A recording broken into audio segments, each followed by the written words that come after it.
अस्सलाम वालेकुम दोस्तों। कोरल ड्रॉ की आज की क्लास में हम एक अच्छा सा लोगो बनाना सीखेंगे। एक्चुअली मेरे एक बहुत ही अजीज़ दोस्त हैं जिन्होंने रफली एक लोगो क्रिएट किया हुआ है और मुझसे ये रिक्वेस्ट की है कि मैं उनके लिए लोगो को और बेहतर अंदाज से डिज़ाइन करूं। इसलिए मैं कोशिश करूंगा कि उनके लिए कुछ बेहतर कर सकूं जिससे वो सेटिस्फाई होकर लोगो को प्रोफेशनली यूज़ कर सकें। सो आइए बिस्मिल्लाह करते हैं। तो दोस्तों, जैसा कि आप देख रहे हैं, मैंने कोरल ड्रॉ X7 की अपनी विंडो खोल रखी है और इस पर लोगो पहले से ही सेट कर रखा है जो मुझे क्रिएट करना है, एक्चुअली रिक्रिएट करना है। तो ये वो लोगो है जिसे मुझे रिक्रिएट करना है और इसके अंदर जो उर्दू के कुछ टेक्स्ट लिखे हुए हैं वो मैंने पहले से ही तैयार कर रखे हैं ताकि वीडियो बड़ी ना हो। जो टॉप पर आप यहाँ पे देख रहे हैं उर्दू में लिखा हुआ है रब्बी ज़िदनी इल्मा, तो वो मैंने यहाँ पे सेट करके रखा हुआ है। ये लिखा हुआ है रब्बी ज़िदनी इल्मा और यहाँ पे उर्दू में लिखा हुआ है मोहम्मदिया मॉडल स्कूल। तो वो ये मोहम्मदिया मॉडल स्कूल मैंने यहाँ पे सेट करके रखा हुआ है।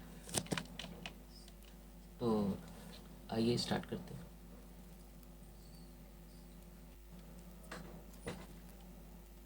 अब सबसे पहले हमें ये करना है कि इसका ये जो शेप है, इस लोगो का ये जो शेप आप बाहर का देख रहे हैं, ये क्रिएट करना है।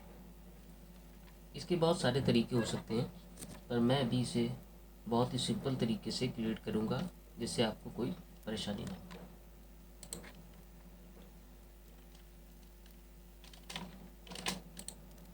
मैं यहाँ से रेक्टेंगल टूल लूँगा और सिंपली से यहाँ से इस जगह तक ड्रैग करूँगा। इसका जो अंदर का शेप है मैं उसे टारगेट करते हुए इसे यहाँ तक ड्रैग करूँगा। ठीक है जी। उसके बाद यहाँ पर मैं ये शेप जो पहले से ही इस लोगो में बना हुआ है मैं उसे इस तरह से ट्रेस करने की कोशिश करूँगा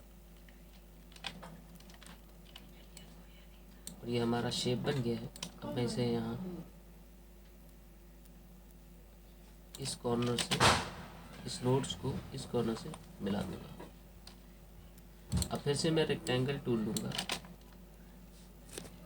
और यहाँ से चूँकि ये शेप चेंज हो रहा है तो मैं इसे बस यहीं तक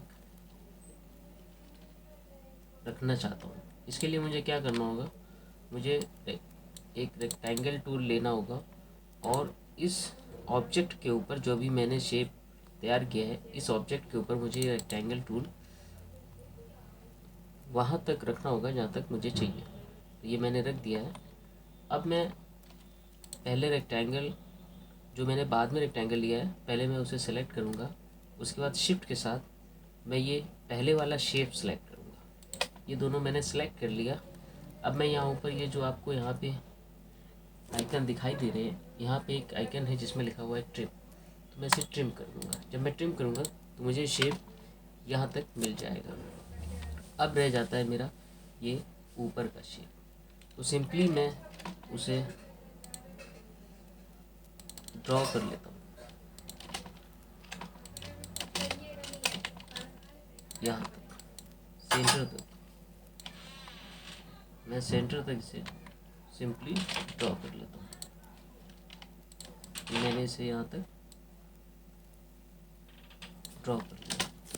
अब मैं इसी को डुप्लीकेट बना करके और इसे इस तरह से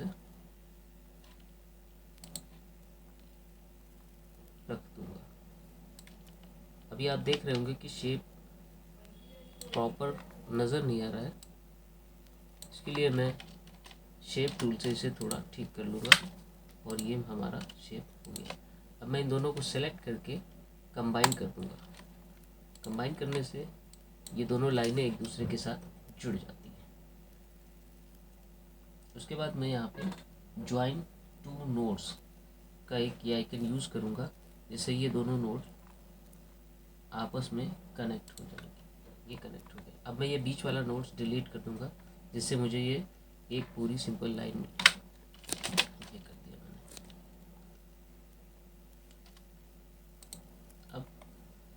मुझे करना ये है कि मुझे इस शेप को जो मैंने बाद में क्रिएट किया है, इस शेप को नीचे ये पहले क्रिएट किए हुए शेप के साथ कंबाइन करना है, यानी इन दोनों को जोड़ करके एक शेप तैयार करना है। उसके लिए मैं सबसे पहले ये करूँगा, मैं शेप टूल लूँगा, यहाँ पर एक नोड रखूँगा और इस नोड को तोड़ दूँगा। तोड़ने के लिए मुझे इस आइकन का यूज़ करना होगा, ब्रेक कर।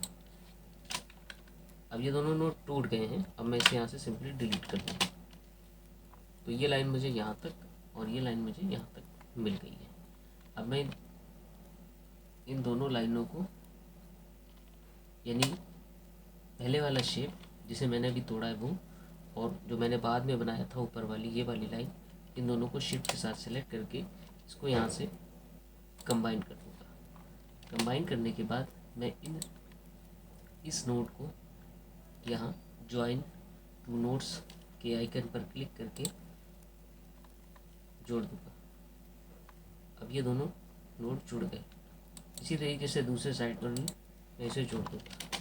इसको जोड़ने के बाद आप देख रहे होंगे ये एक शेप मुझे वैसा ही मिल गया है जैसा कि लोगों में पहले से बना हुआ है। ये देखिए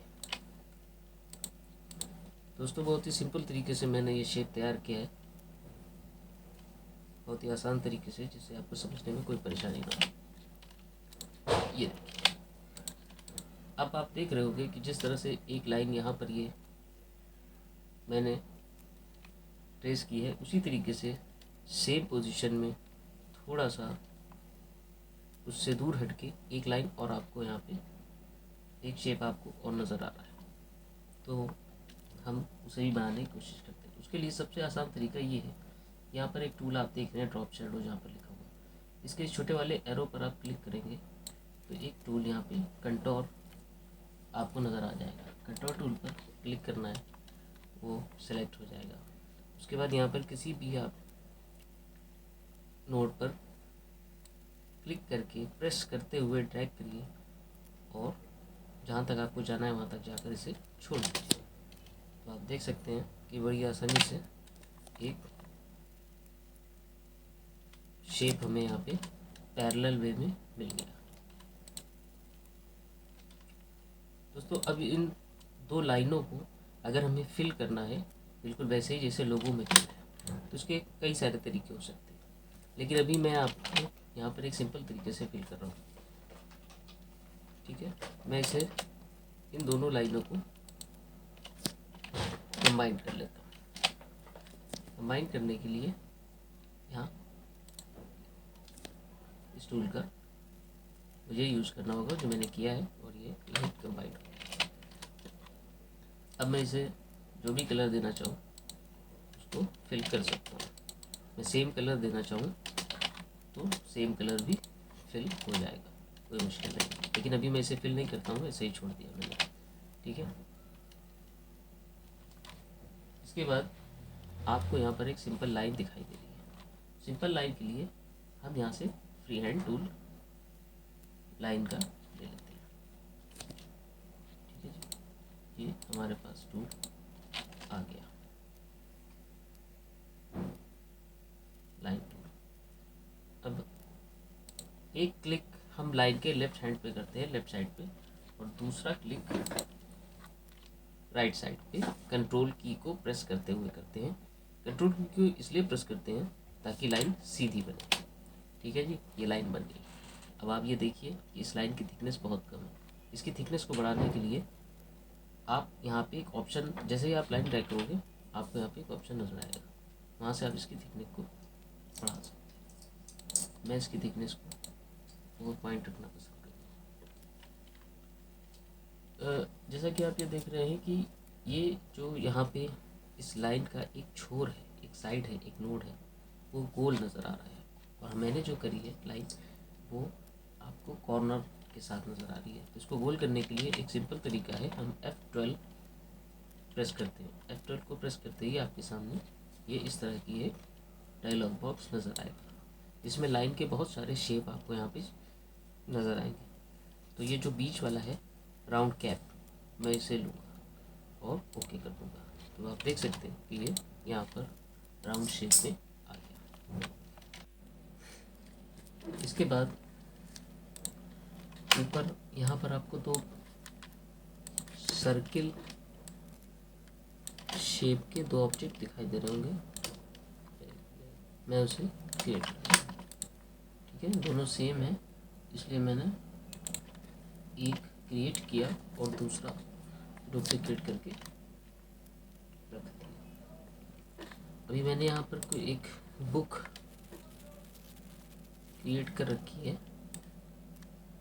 मैं इस बुक को यहाँ पर सेट करने की कोशिश करता हूँ, क्योंकि ऑलमोस्ट सेट हो चुकी है। अब ये जो रब्बे ज़िदनी इल्मा वाली लाइन है इसे मैं यहाँ रख देता हूँ, और जैसा कि आप देख रहे हैं इसके नीचे इसका इंग्लिश में तर्जुमा भी लिखा हुआ है, तो मैं उसे बाद में लिखूँगा। अब यहाँ पर देखिए आपको ये एक रिबन का शेप नज़र आ रहा होगा। कोशिश करते हैं कि बहुत ही सिंपल तरीके से इसे भी क्रिएट किया जाए। इसके लिए मैंने रेक्टेंगल टूल सेलेक्ट किया हुआ है और मैंने इसके शेप के मुताबिक यहाँ पर एक रेक्टेंगल क्रिएट कर दिया है, और उसे क्रिएट करने के बाद मैंने उसे कर्व कर लिया। कर्व करने के लिए कंट्रोल क्यू का बटन प्रेस करते हैं, तो मैंने इसे कर्व किया है, और कर्व करने के बाद मैं इस पर शेप टूल के थ्रू काम करना चाहता हूँ। तो मैंने जैसे ही शेप टूल क्लिक किया है तो आप देखेंगे कि यहाँ ये एक डॉटेड लाइन में परिवर्तित हो जाता है। अब मुझे यहाँ पर एक सेंटर में एक नोड रखना है जो डबल क्लिक से हो जाएगा। मैंने नोड रखा, नोड को प्रेस किया और यहाँ इस कॉर्नर पर लाके उसे सेट कर दिया, तो ये मेरा ये शेप तैयार हो गया। अब मैं इसी को डुप्लीकेट करके दूसरी साइड पर भी ले जा करके सेट कर दूँगा। जैसा कि आप देख रहे हैं दूसरी साइड पर आ गया है, और मैंने इसे मिरर करके, इसका मिरर करने के बाद इसका डायरेक्शन चेंज किया है, चेंज करके उसी के ऊपर इसे सेट कर दिया है। अब इसके बाद ये जो एक पट्टी बीच में आप देख रहे हैं इस पर भी मैं रेक्टेंगल टूल से शेप क्रिएट कर दूंगा, और ये हो गया। इन दोनों को मैं कंबाइन कर लेता हूँ और इसको इसके सेंटर में सेट कर देता हूँ। सेंटर में सेट करने के लिए मुझे पहले इस स्ट्रिप को सिलेक्ट करना है, उसके बाद शिफ्ट के साथ इसको सिलेक्ट करके सी प्रेस करूँगा, सिंपली ये सेंटराइज हो गया। अब आप देख रहे हैं यहाँ पे स्कूल का नाम लिखा हुआ है, तो मैं ये चाहता हूँ कि मैं एक इस स्ट्रिप पर हिंदी और इंग्लिश दोनों में इसी स्ट्रिप पर नाम सेट कर दूँ। इस तरह से हम इसे फाइनलाइज अभी थोड़ी देर में करेंगे। पहले रफली इसे मैं सारी चीज़ों को उसके प्लेस दे देता हूँ। तो मैंने यहाँ पर नाम सेट किया, पहले उर्दू में फिर इंग्लिश में। उसके बाद अब ये जो जगह है मैं चाहता हूँ कि मैं इसमें एड्रेस सेट करूँ, ठीक है जी। तो मुझे लगता है अब ये वक्त आ गया है कि मैं इस लोगो को साइड कर दूँ और इस पर काम करना शुरू करूँ। मैंने लोगों को साइड कर दिया है, और अब मैं चाहता हूँ कि ये जो पेज है हमारा ये लैंडस्केप में हो जाए तो ये बेहतर रहेगा। तो मैंने इसे लैंडस्केप में चेंज कर दिया। अब मैं इसको उठा करके सेंटर में रखता हूँ ताकि काम करने में आसानी रहे। तो ये जो स्कूल का नाम है मैं इसे राउंड शेप में रखना चाह रहा हूँ, पर मुझे लगता है कि मुझे कुछ इस तरह से सेट करना पड़ेगा क्योंकि जगह यहाँ पे मुझे कम मिल रही है। देखते हैं कैसे सेट होता है, ठीक है। अभी मैंने इसको उठा के बाहर रख दिया हुआ है और इसे मैं राउंड शेप में लाने की कोशिश करता हूँ। राउंड शेप में लाने के लिए मुझे टेक्स्ट मेन्यू में जाना होगा और यहाँ पर एक ऑप्शन है fit to path, fit text to path. तो इस पर सिलेक्ट करता हूँ। तो मुझे जिस भी पाथ पर से सेट करना है टेक्स्ट को, उस पर कर्सर रखते ही उस शेप में वो दिखाई देने लगेगा। मुझे बस ये करना होगा कि मैं वहाँ पर क्लिक करूँ। तो जैसा कि आप देख रहे हैं यहाँ पर मैं क्लिक कर रहा हूँ तो ये चीज़ थोड़ी सी वाइड हो रही है, बड़ी हो रही है। उसके लिए मुझे लगता है कि सबसे पहले मैं फ़ॉन्ट चेंज कर लेता हूँ और यहाँ पर जा कर के मैं स्विट्ज़रलैंड में से एक फ़ॉन्ट चूज़ करता हूँ। दोस्तों ये फ़ॉन्ट थोड़ा मोटा भी है, यानी बोल्ड है, और इसकी वाइडनेस थोड़ी कम। तो मैंने ये फ़ॉन्ट सेलेक्ट कर लिया। अब मैं इसे इस शेप में लाने की कोशिश करता हूँ। मैंने ला कर इसे यहाँ पे रख दिया है। अब जैसा कि आप देख रहे हैं ये राइट से लेफ़्ट की तरफ जा रहा है रीडिंग में, तो लेकिन हमें इंग्लिश में लेफ़्ट से राइट की तरफ रीडिंग करनी होती है। तो अब हम इसमें ये कर सकते हैं कि हमारे पास ये ऑप्शन जो है ना, यहाँ से हम इस चीज़ को चेंज कर सकते हैं। मैंने चेंज कर दिया है। अब मैं इसे एडजस्ट कर रहा हूँ और ये यहाँ पर तकरीबन एडजस्ट हो गया है। अब मुझे लगता है कि मुझे थोड़ा सा इसे और दूर कर देना चाहिए, लाइन से दूर हो गया है। अब यहाँ पर हम फ़ॉन्ट को भी थोड़ा बढ़ा सकते हैं और मैंने यहाँ पे इसे 25 फ़ॉन्ट कर दिया है। फ़ॉन्ट को बढ़ाने के बाद मुझे लगता है कि अल्फ़ाबेट की आपस की स्पेसिंग को भी मुझे थोड़ा बढ़ा देना चाहिए। मैं यहाँ पे इसे 20 करता हूँ। 20 नहीं, बल्कि शायद मुझे 30 करना पड़ेगा। 30 ठीक है। अब मैं फ़ॉन्ट का साइज़ थोड़ा कम कर दूँगा, 24 कर देता हूँ। अगर मैं चाहूँ तो इसे 23 भी कर सकता हूँ और मुझे लगता है ये 23 ठीक है। अब ये वाला जो एड्रेस का पहला हिस्सा है उसे मैं बीच में सेट करना चाहता हूँ। सबसे पहले मैं फ़ॉन्ट चूज़ करता हूँ और फ़ॉन्ट साइज़ वही दूंगा जो मैंने नीचे दे रखा है। दूसरे हिस्से को जो साइज़ मैंने दे रखा है वही साइज़ से भी दूंगा और इस तरह से मैंने इसे बीच में लाकर रख दिया और शिफ्ट के साथ सेलेक्ट करके इसे सेंटराइज कर दिया। जैसा कि मैंने पहले आपको बताया था, किसी चीज़ को सेंटराइज करने के लिए क्या करना होता है, दोनों ऑब्जेक्ट को सेलेक्ट करना होता है और सिंपली सी प्रेस करना होता है। ठीक है गाइस, तो आप देख सकते हैं कि लोगों का शेप तैयार हो गया है। अब हमें करना ये है कि इसमें कलर फिल करना है। तो मैं चाहता हूँ कि जैसे मुझे ये सैंपल दिया गया है इसी तरह से मैं कलर फिल कर दूँ, सेम टू सेम। उसके बाद हम देखेंगे कि क्या अच्छा लग रहा है और क्या नहीं। ठीक है जी, तो मैं सेम कलर यहाँ से पिक करता हूँ। पिक करने के लिए colour eye dropper tool use करते हैं।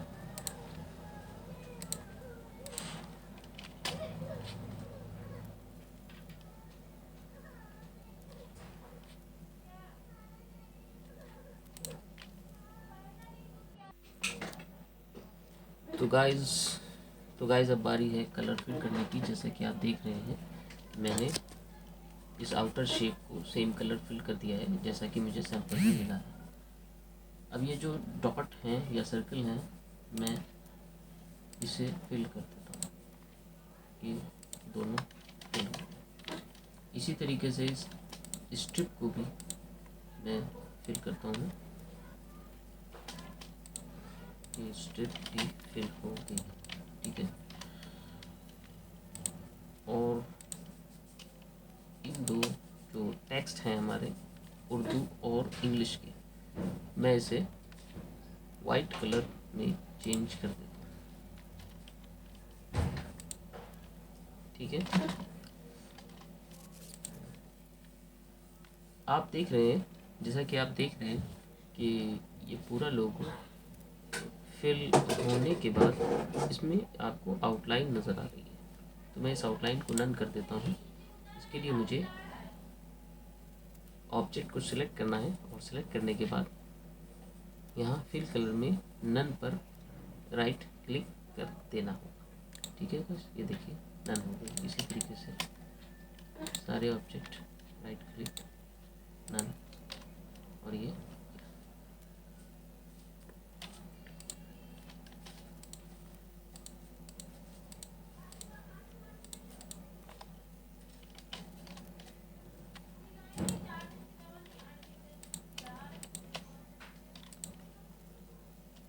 अब जैसे कि आप देख रहे हैं ये जो मैंने यहाँ पे टेक्स्ट शेप में कन्वर्ट कर रखा है, ये अभी भी अपने शेप के साथ अटैच है। तो हमें अटैच नहीं करना है, बल्कि हमें उससे अलग कर लेना है। मैं इसे अलग कर लेता हूँ। अलग करने के लिए हमें इसे ब्रेक अपार्ट करना होगा कंट्रोल के से, वो मैंने कर दिया। कंट्रोल के से ब्रेक अपार्ट करने के बाद अब मैं इसे कंट्रोल क्यू से कर्व में चेंज कर लेता हूँ, ताकि ये आगे कोई दिक्कत या प्रॉब्लम क्रिएट ना करे। ये मैंने कर्व कर दिया। इसी तरीके से ऊपर के भी दोनों टेक्स्ट मैंने कर्व कर दिए और सारी चीज़ें कर्व हो गई। अब इसे बेहतर बनाने का जो भी तरीका हो सकता है वो मैं इसमें करने की कोशिश करूँगा। सबसे पहले तो हम इस अरेबिक टेक्स्ट को नीचे करते हैं और ऊपर थोड़ी सी जगह बनाते हैं, ताकि बुक को थोड़ी सी जगह दी जा सके और उसके साथ कुछ किया जा सके। ठीक है, तो ये कलर हो गया जो मुझे ओरिजिनली मिला है। एक चीज़ मैं इसमें कर सकता हूँ कि ये वाली जो स्ट्रिप है, मैं इसे ड्रॉप शैडो के थ्रू थोड़ा सा उभार दे सकता हूँ। तो मैंने ड्रॉप शैडो टूल लिया और इसे ड्रैग करते हुए छोड़ दिया, तो आप देख सकते हैं यहाँ पर कुछ शैडो बन जाएंगे। अब मैं शैडो को ब्रेक अपार्ट के थ्रू इस ऑब्जेक्ट से अलग कर देता हूँ और इसे डुप्लीकेट कर देता हूँ,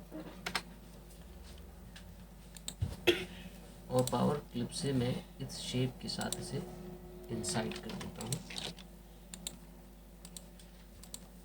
ठीक है, मैंने दोनों को इंसाइड कर दिया ताकि थोड़ा डार्क सा मुझे व्यू मिले। अगर वो सिंगल होता तो शायद इतना डार्क व्यू नहीं मिलता। तो आप इसमें थोड़ा सा उभार देख सकते हैं। तो अब इसमें कलर चेंज करने का टाइम आ गया है। ठीक है जी, अब मैं यहाँ पर इसका डुप्लीकेट बना लेता हूँ, और ये जो बाहर वाली लाइन है इसे मैं कुछ और कलर देकर देखता हूँ। ठीक है, मैं इसे मेरे ख्याल में ये कलर अच्छा है, या हम ये कलर भी दे सकते हैं। ठीक है, मैं ब्लू पर्पल कलर से इसको फिल कर रहा हूँ और इन दो डॉट्स को मैं ब्लैक कलर से फिल कर रहा हूँ। ठीक है, हमारी ये जो स्ट्रिप्स हैं मैं इसे रेड कलर से फिल कर रहा हूँ, एंड ये टेक्स्ट में ब्लैक कलर इसमें मैं कंटिन्यू रखूँगा, शायद वो ज़्यादा अच्छा लगेगा। मैंने इस नाम को, टाइटल को थोड़ा सा बड़ा कर लिया है क्योंकि मेरे पास जगह है, इसलिए मैं इसे बड़ा कर रहा हूँ। और मैंने ऊपर से नीचे थोड़ा सा खींच करके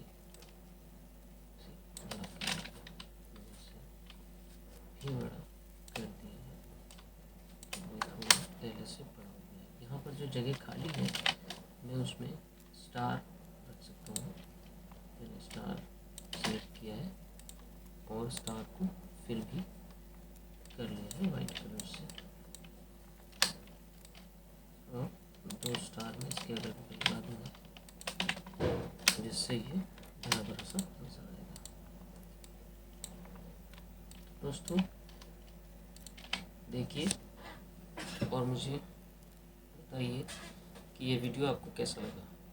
अगर वीडियो अच्छा लगा हो तो प्लीज़ से लाइक करना मत भूलिएगा। Thank you.